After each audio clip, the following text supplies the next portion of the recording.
দেখছো আমার মার কত পাওয়ার। তোমার একদম। এই বেকুফ, তুই না বললি যে বাসর তেমন কিছু না, অথচ আজকে সকালবেলা ওই মেয়ে সারা বাড়ি চষে বেড়াচ্ছে। তোকে এনে আমার লাভটা কি হলো? হ্যাঁ, তোকে এনে তো আমি সবচেয়ে বড় ভুলটা করেছি, আমার সবচেয়ে বড় ক্ষতিটা হলো। শুধু ক্ষতি, মহা ক্ষতি হয়েছে। আবার শুনলাম কাল পরশুর মধ্যেও নাকি ওরা হানিমুনেও যাবে। কি হানিমুনে যাবে সেটা তুমি জানলে কি করে? ওই রাফি এসে টাকা চাইলো আমার কাছে। রাফি এসে টাকা চাইলো আর তুমি তাকে টাকা দিয়ে দিলে? দেখছো খালা, দোষ কি আমার একার?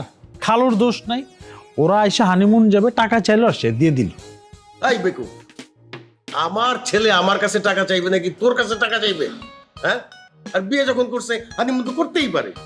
এটা কোনো কথা? খালা আমি বলি কি, ওরা তো হানিমুনে যাবে আর খালু যেহেতু টাকা দিয়েই ফেলছে, কোনো সমস্যা নেই, ওদের সাথে আমরাও হানিমুনে চলে যাই। কি বললি তুই? কি বললি? খালা রাগ করতেছে কেন? আগে আমার পুরো কথাটা শোনো। তোর কোনো কথা আমি শুনবো না, তুই এখন আমার চোখের সামনে থেকে যাবি, যা। আচ্ছা ঠিক আছে, যাব। আগে আমার কথাটা একবার শোনো, তারপর আমি যাইতেছি। মনে করো ওদের সাথে আমরা হানিমুনে গেলাম, যাওয়ার পর ওদের সাথে থাকলাম, খাইলাম, ঘুমাইলাম, সময় দিলাম। সময় দেওয়ার পর কি হবে? ওদের মধ্যে একটা প্রবলেম ক্রিয়েট করব। তারপর দুজনের মাঝখানে একটা মিসআন্ডারস্ট্যান্ডিং তৈরি হবে, একজন আরেকজনের দেখতে পারবে না, ঝগড়া সৃষ্টি হবে।